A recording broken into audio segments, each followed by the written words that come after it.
Today, I have the great pleasure of speaking with Neen James. Neen has been working in various industries across the world. She now lives in Florida and has just run a survey about luxury brands. How do people look at luxury? And what is the best way to speak to your client who are dealing with luxury brands? Ladies and gentlemen, enjoy my conversation with Neen James. Hello and welcome to a new episode of the Business of Meeting podcast. And today I am so happy to speak with her because she is on a plane or speaking on a stage or doing some executive strategy with some boards all over the world. She's been with NSA in the board of directors, and she's been for 20 years there. I'm not the only one with an accent, but her is much more understandable than mine, as you will hear soon. She wrote a book called Attention Pace. She's consulting with luxury brand.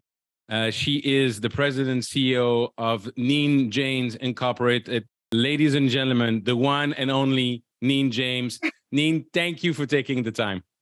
Well, g'day, gorgeous. What a treat to be on this podcast. You've had some of the greats on this. I was just listening the other day to the fabulous Jesse from Savannah Bananas, who I love him. Yes. What an awesome interview. It's such a privilege to get to serve your listeners this way and just to get to hang out with you. Thank you. And you know, Jesse is very inspiring. You are very inspiring. And that's my privilege, my hobby, really. It's to speak with people like you, to get to know a little bit more about your journey. And so that people that are listening can be inspired and learn something they can apply. So Neen, thank you very much for taking the time. So what is your journey? And although I have an accent from Belgium, you have an accent from down under. But we both live in the same state now in Florida. So what is your journey? Well, I think what's really cool about our journey is that we got connected by the fabulous Mike from Alhi, and being part of what was really neat was part of my journey was learning about yours. And that was the work that we do with strategic consulting services. I love what Alhi is doing in the world. And that was so fun. So I guess that's how we got connected. But if we go all the way back to the start of my journey, I grew up in corporate business in Australia. Eric, I worked in, retail banking, telecommunications, and the oil industry. There were not a lot of chicks in oil when I was there. And then as an executive strategist, what I've really, become obsessed with is this idea of how do you get people to really pay attention to what matters, which is why the books and the thought leadership in that area. And so my journey was corporate initially. And then someone said to me, you should be a speaker. Now, and I remember asking them, Eric, I remember saying, can you make any money doing that? Like, whole profession. So I set up my own company, and I was so fortunate. I had my first retainer client as soon as I opened the doors. And my company has grown since. But let me just be super clear. My company is me, right? So I run a practice model, not a business. So I will retire. I'm never going to sell Neen James Incorporated. I've designed this phenomenal lifestyle with a beautiful team of people around me. But I think my journey has been really interesting because I went from corporate girl to having the corner office, looking out at Sydney Harbour View with 2 secretaries. We used to call them secretaries back then. Expense account, parking space, all the trappings of a corporate life that you sort of I aspired to back then, the title, the whole thing, to working out of my tiny Sydney apartment, literally walking a few steps to my fancy new so-called office. So it was a little bit of a culture shock to go from corporate life to entrepreneurialism. And yet, one of the best things I've ever done. We relocated to the US. So I do now live in Florida. We spent about 15 years on the East Coast, Eric. And in that time, I've been so privileged to work with the coolest brands we have in the US. And, I get to speak for a living. I mean, come on. That is so fun, whether it's in a ballroom or whether it's in a boardroom. I'm so happy there. My most favorite place is when I'm standing in service of an audience. So wrote a couple of books along the way, did some research studies, which is what brings us together today. Absolutely. And we're going to talk about it in a moment. Let me go back to the moment where you decided to leave corporate Australia and go into being your own boss. What triggered that? Oh gosh, it was an interesting set of circumstances. I was in the prepaid cell phone industry and it was becoming a mature market very quickly. I did some really fun projects when I was there. I got to launch Virgin for Branson in Australia, which was super fun. Wow. That's just name dropping and it's not meant to sound like braggy. It was just so fun, right? And so prepaid cell phones at the time were very new, but they matured super quickly. And I remember telling the board in the January, look, I'm going to re-engineer this business and I'm going to change the company. I'm going to centralize the roles and I'm going to let go of a lot of people, myself included. Now, it took me a good 6 months to convince them that was the right strategy. But once I did, that was the reasoning for it. And then I thought, I kept being asked to speak at conferences and lead all these initiatives. And I was known as someone who could kind of get things done. So I was like, well, like, what if I did that for myself? Now, I didn't go it on alone. I took one of my team members with me. So when I had my first retainer client, he went out and did training. I wrote the training and business development, and I would speak. So, Eric, it wasn't just like one thing. I think it was a combination of things. And I think that's probably true for many listeners. I didn't have that, bright, shining light or this like one moment in my career. And I loved corporate life and I still love corporate clients. I love being in corporate buildings. So it wasn't that I hated corporate. I loved it. And being a corporate girl was truly one of the greatest gifts because now I do a lot with corporate, especially CEOs and their teams. And so it's like corporate's my playground. I love it. So it's not that I wanted to escape corporate culture or anything like that. No, it was just like, wow, if I could do this for other people, I wonder if I could do it for myself. Now, at the time, my honey used to be responsible for Asia Pacific. So he would fly from Sydney every Monday morning, come home on the weekend. So he managed Asia Pacific for a company at the time.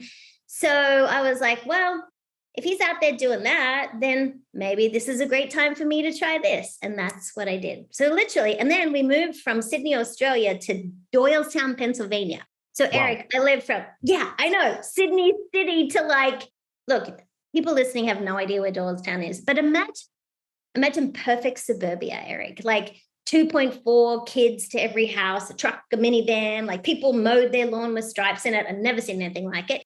We were the only childless, dogless couple in the entire neighborhood, but I loved it. I absolutely loved it. So I had to start all over again. I literally had to build my company from scratch. And so that's what I've done. Every single opportunity I've had has always been because of an amazing referral from someone in my audience or someone in my network. And that's how I've built this. So for people who are thinking of changing, who are listening to this, whether it's changing from corporate to entrepreneurialism, or maybe you've been an entrepreneur for a while and you missed the team and you want to go back into a business, just look for the signs and see what's going to really light you up. Like, know what you're really, really good at. It takes an enormous amount of courage and belief in yourself to make that leap, right? You know that. I've seen your journey. I've heard your track record. I've seen all the successes you've had, but you've also had to believe in yourself along the way. And if you don't always believe in yourself, find someone who will so they can hold that space for you. And I've been so fortunate to be surrounded by people like that. That's wonderful. I have one question before we get into what you're doing today and the survey you did and everything. Listening to you, when you move from Australia to the United States. And one of the things I'm passionate about is cultural differences in business. I always say that the UK and the US are two countries separated by the same language. But now you coming from Australia and you coming to the US, and I was telling you, and it is so true. I love it. And it's part of your brand. And you just did it now when we started talking. You say, "Good day, gorgeous. How are you?" And your email is like that. It's wonderful. And I'm just saying today, in this day and age, if I do that in America and I call any female gorgeous, I'm in jail. Oh gosh, it's so crazy. And I love words. And I do think everyone is gorgeous. And it's so funny because when my clients get together, they're like, "Oh, I thought you only called me gorgeous." Like, sorry to disappoint anyone who's listening. But it's interesting what you say too, because I remember my publisher asked me about this when I first moved from Sydney to the US. And they asked me to write a book about the differences between Australia and the US. And I said, absolutely not. I said, here's what the book's going to say. Like, it's literally this one thing. Aussies work hard, but they play hard. Americans work hard. That's all I got. Like, that's it. Right. So like in Australia, we get 4 weeks of vacation a year and we take it sometimes in a row.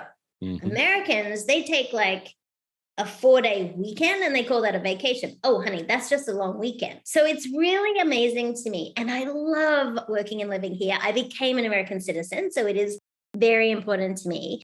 But I think one of the challenges, and I notice in some of my European clients, they have a much better sense of lifestyle. They take time for lunch and they enjoy their meals. They take a little nana nap in the afternoon, you know, all the things we would never do here. But I even noticed, Eric, just in this country, it's like moving countries. Move from East Coast to Florida is like a totally different pace. It took me a while because in the East Coast, hustle bustle, time is money all the time, running. And then you move to Florida and I was walking quickly through the store. I was like talking quickly and people were like, what is wrong with you? Like slow down. Now, Floridians are cuckoo cuckoo. I mean, crazy, but I love it. I love living here. It's just a different pace. Yeah, this meme or thing on YouTube is there is a Florida man. Oh my goodness. Don't Google it. As you're listening to this, I know you're all tempted to Google it. You're going to think Floridians are more cuckoo cuckoo if you Google it. And to your point, I remember again, it's a joke, but it's in my father used to say in every joke, there is a sense of truth. And there is the out of office when you want to work with people in Europe. In June, you send an email. I said, I'm gone camping. Please resend your email in September. And here said, I'm going through art surgery this afternoon, so I might be unavailable for a few hours. Please leave a message. I'll call you back tomorrow morning at the latest. Oh my gosh. Out of offices are funny. I write about these in my book because my clients, even when they know I'm out of the office, they'll send me a message just to see what the bounce back is because I change it all the time. And it's always cheeky and it's fun and it's telling people about all the different things I'm doing. Yeah. Office is a brilliant example of a way to share attention with the people that you serve. It's a fun way. I remember the first time I got an out of office from an American, Eric, it just said 000 in the subject line. And I was like, oh my God, because in Australia, 000 is 911. Like that's emergency services. And I was like, what are they trying to tell me? Oh my God, are they okay? And I was like, no, they're just too lazy to write the words out of office. Out of office. So if you're listening to this and you're that person, stop it. Like use your out of office as a really fun way to extend your personal brand, to provide information to the people that are sending you notes, but also to manage the expectations of people. Europeans have got it right because they're managing the expectations, thinking, well, I'm not going to see your email, so I'll see you in September. Now, we would never get away with that in America. But at least if you have a great out of office message, it's just another touch point for people to have an experience of you. So get clever. And the same thing goes with your voicemail. What's the last time people have listened to their voicemail, Eric? It's a really good exercise. Not that I think anyone picks up voicemails anymore, just between you and me. But I do think that there's so many ways we can really elevate the way we show up in the world. And those digital tools, email out of office, voicemails, they're things that can extend your brand. Absolutely. And you know what? I love that. That's what I'm doing as well. As a fellow American myself now, I can tell you that you and I would not do well as an entrepreneur on the other side of the pound. And we're lucky to be here. Trust me. That's insane. So you've been recently doing a survey with luxury brands. Yes. What did you find out? So as an executive strategist, I find myself working with an enormous amount of luxury and legacy brands. And so last year I was trying to work out how can I really serve my clients in a deeper way, in a better way? How could I give them access to information no one else had? And so I went to a research firm and I said to them, look, I think luxury is a mindset. I think we all deserve luxury every single day. Can you go out and make sure I'm right? And the research firm were like, Neen, that is not how research works, right? And I was like, oh, okay, fine. You go do your thing. So they interviewed hundreds of leaders and we did an attitudinal study on luxury. Now, this was really so many brands, Eric, are concerned about how people feel about luxury. But I wanted to know, what do they think about luxury? Because we all know thoughts create feelings. So what we found was we did this survey across, as I said, hundreds of leaders who had purchased luxury in the last 12 months. What was fascinating is there's not one luxury mindset. There's actually 4. And what we were able to discover is how each of those mindsets make decisions, how they define luxury, what's important to them, who influences those decisions. And so what we were able to do was to create these 4 archetypes. And so I'm really excited about this because as I've been sharing it with my clients, what they've realized is most of them have all 4 types of mindsets in their clientele. But what they aren't all doing is assessing the mindset they want to work with and then aligning their messages to attract the mindsets they really want to work with. And so what I've been helping companies do is speak the luxury language for the luxury mindset they want to attract. So once people know how to do that, to assess the mindset and align their messages, that's how they get to activate a master plan to attract them. So that's what I'm really excited about. We can make that available to your listeners. I'll give you a link you can put in the show notes. People can go and download an executive summary of it if they want to. Awesome. Because I think if you are in a leadership position, you want to understand the dynamics of the people around you. If you are in a sales position, you want to understand what your brand does and how it's aligning itself to the types of people you're trying to attract. But I think it's also interesting the more you dig into the research in the way that the different kinds of luxury mindsets want to be communicated with, even down to the kind of words that appeal to them. This can be impactful for your marketing efforts, social media, any collaterals, or even your About Us page on your website. So that's how we've been looking at it for many of our clients. And what are the 4 types? Oh, I knew you would ask me that. I was hoping you would. So the first one is our reluctant and our removed. And Eric, what's interesting about this particular person is to them, luxury is hard. You know why it's hard? Because they're busy and overwhelmed and juggling multiple things. This person doesn't necessarily want to spend money on luxury. They will. But the reason that they don't really want to do it is because they're so overwhelmed and it's just not their highest priority. However, if they do spend it, they're not going to tell anyone because they don't want people to judge them for doing it. These are who we call our luxury and our reluctant and removed. So to them, think that luxury is hard. The second group is our pro-prioritizer, called so because they're very focused on their profession, their career. This particular group, to them, luxury is power, meaning luxury makes them feel more confident in their professional lives. So they're making decisions around brands that are long-lasting and high quality. What's very important to this particular mindset is that the brands they align themselves with will also elevate their own image, but they are sustainable so that they are environmentally conscious. And this is really important if you are appealing to this person. They're also huge advocates for mentoring in their career and helping others experience great things together. The third type is called the confident and content. And just like the name, to them, they just say, you know what, got this, good. Need luxury, they can enjoy it. It's not a high priority for them. But for them, what they're about is definitely creating experiences and memories, but they just, they can enjoy it. Like I said, it's just not something that they're going to focus a lot of their time and attention in.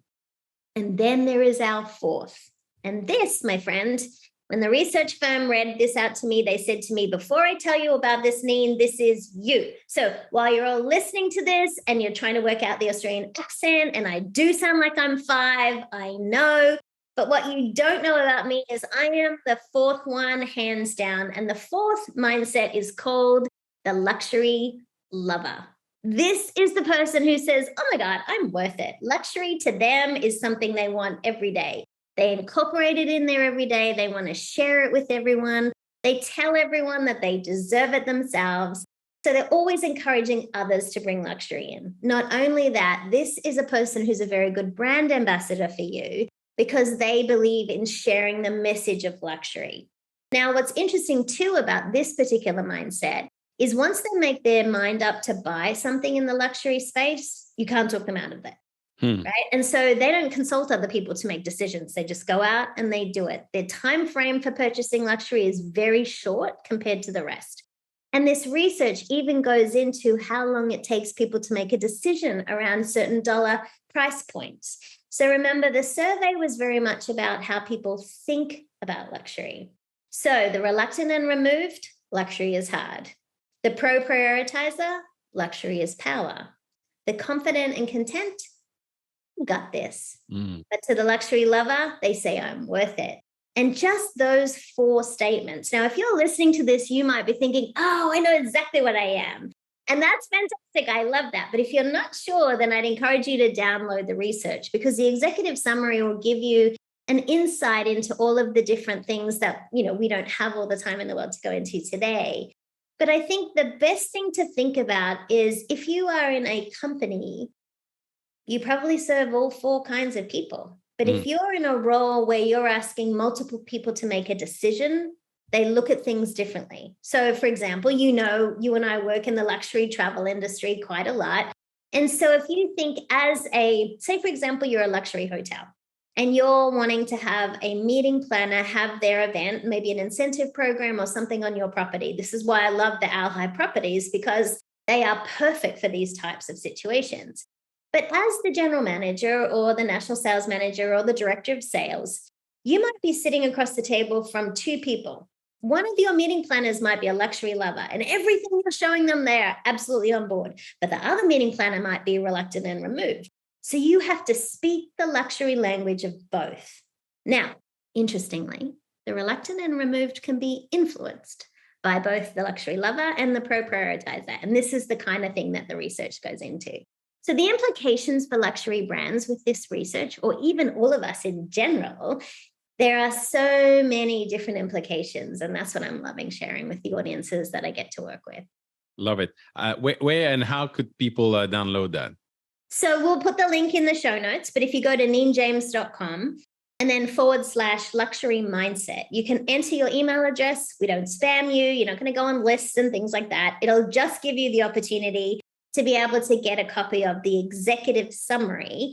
And then there's also another tool which comes out, I think, at the time of recording, maybe in about 30 days. And that particular link will allow people to play with the research data themselves. So if you go in and download that, and then if you get stuck and you can't find it, just email me directly. I answer my own email. It's just neen@neenjames.com. And I'm sure Eric will put my contact information in the show notes. Awesome. I was listening to you, Neen, and I was thinking, okay, what is luxury? Is it the sports car? Is it experience? Is it amazing hotel service? And then I thought, one of the luxury I enjoyed the most today is time. Yeah. Oh, yeah.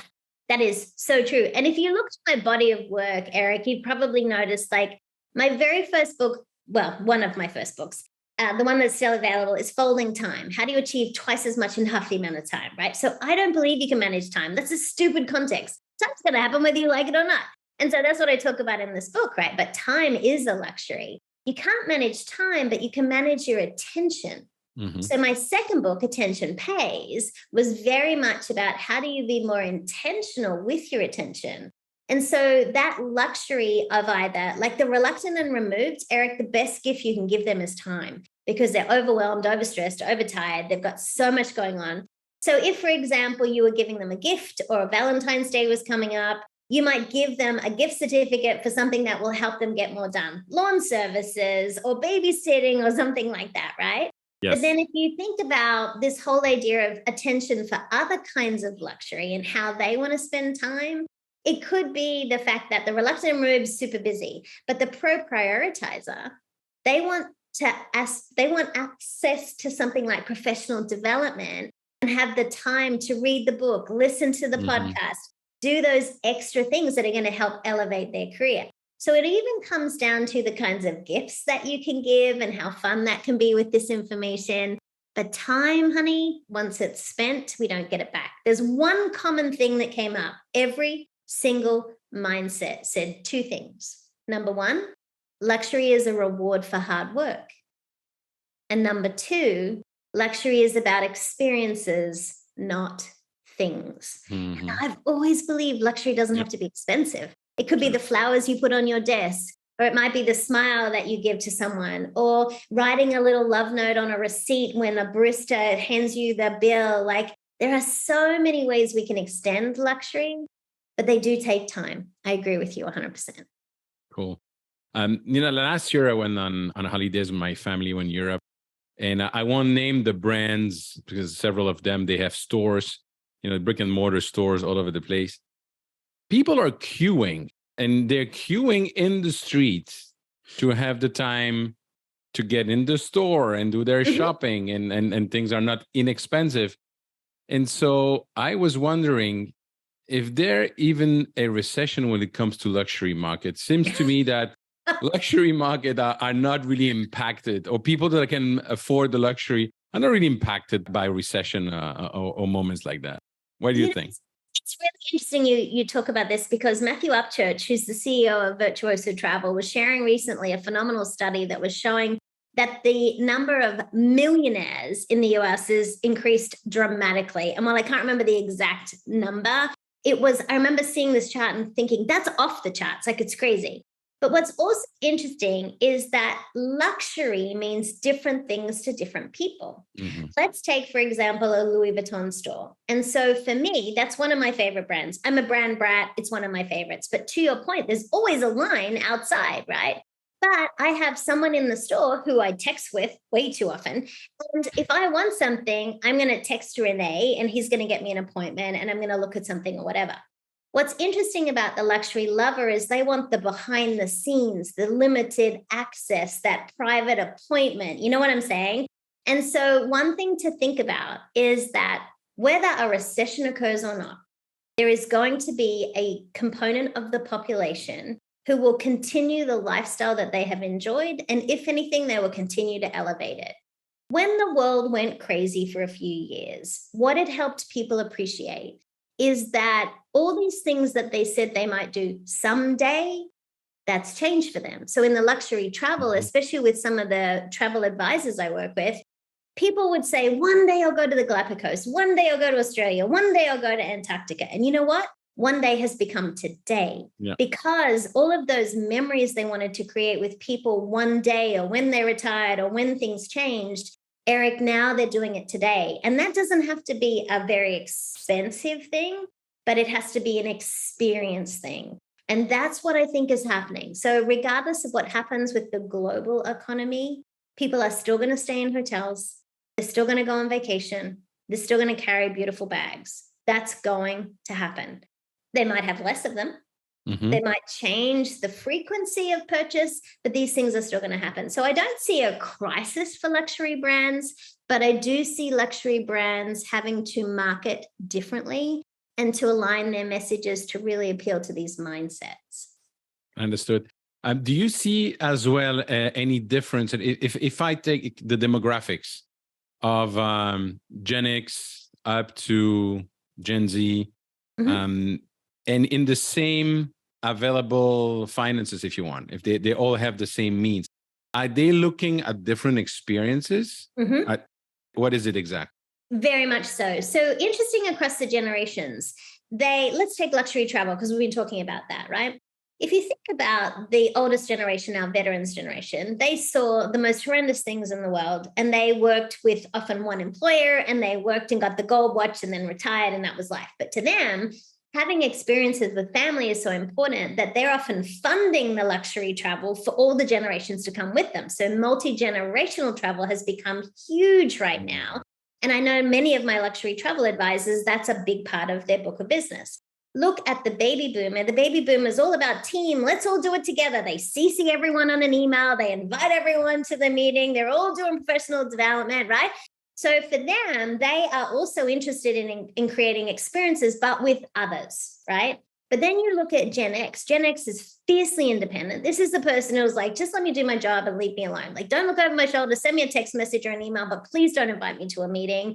And please don't CC everyone on an email, right? So this person, they do want to be able to work, but they also work to support a lifestyle they love. So Mhm. they're going to invest and they're going to take their vacations in a different way, right? So they do want to check out. And then, so if you look as we go through all the alphabet, X, Y, Generation Y, one of my most favorite generations, this is a generation who was like, yeah, we see all you old people working super hard. Now we're like, no, we're going to work to create the lifestyle we want. It's simply going to pay for the luxury vacations and the experiences and the beautiful sneakers I want to wear. And I also want to stop global warming. So I'm going to contribute to an incredible amount of charities. And so you Mhm. see the most altruistic here. So they invest their resources, their time, their money, their attention in ways to really take care of community and things that are outside of themselves. Then we have Generation Z. fascinating about this generation is they too love experiences, but they have also had parents and loved ones in their lives who've hovered over them their whole life, right? And so all of these great things that their generations before them have seen and experienced, they just assume they can do the same thing because somehow they'll be able to pay for it. They don't think about like our veterans who had a job for life. They have a job for now to fund what's next. It's very different in the way that they look, travel, and experience the world. But what's really a big trend, which I'm so many people are seeing right now, is multi-generational travel, where grandma is funding that luxury cruise to Alaska. So the whole family is going to be on that cruise ship together, creating these experiences. And even at the time of recording, for some of my luxury cruise lines, the season sold out for 23. You can't get on a cruise. You have to be booking 24 and 25. I saw some interesting statistics that there were 18 new cruise lines being entering the market in 2023. 18 new brands, honey, not 18 new boats, brands. I mean, that's insane. So when you think about this idea of luxury, it's growing. It's not having any kind of crisis right now. Awesome. And in terms of trends, I'm assuming, but I don't have any data on it. I'm assuming that flying private is also increasing. And I would assume that because of all the problem with the control of the TSA, the delay in flights. Do you have any data on that as well? I do. I actually have a client in this space. And so what was fascinating was the move to private, that people have always flown private. One of my clients also takes care of the hangars where all of the private jets are stored and all that, that kind of thing. BOs, so one of the things that they noticed was in COVID, people were still flying, but they were flying private. So the frequency of flying private happened when there were restrictions around commercial flying. What also was interesting was you couldn't buy a private jet or a boat to save your life in COVID because everyone wanted to escape. So literally, people could not get their hands on those assets. And I have a friend who values commercial planes, and he was just totally swamped with business, right? So what happened, Eric, was people then got used to being able to fly in that way. There were so many more opportunities available to them. And you even see now some of these private jets and the memberships they offer, they're often publishing on social media, hey, this is an empty flight. And I say that in like inverted commas, and so people buy it for a little bit cheaper. So now people are looking at that as a real option because here's the other thing, Eric.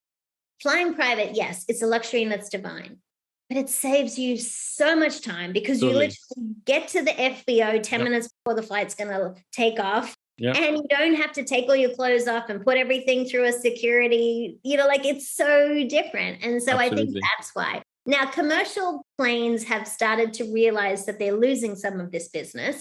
And what they're doing is offering so many more the car will meet you plane side, so you don't have to go off, and you'll see the emergence of new clubs being offered and exclusive memberships. If you haven't seen this yet, you will. It's just something that they're trying to do to compete with that as well. And I can speak for and listening to you for hours, Nina. Just and with the time of the podcast, unfortunately, I want to ask last question for today in terms of. When you're working with luxury brands, are they also now looking at people with a lot of means coming from outside the US? Or are they more than happy with what is the availability now that there are more millionaires in the US?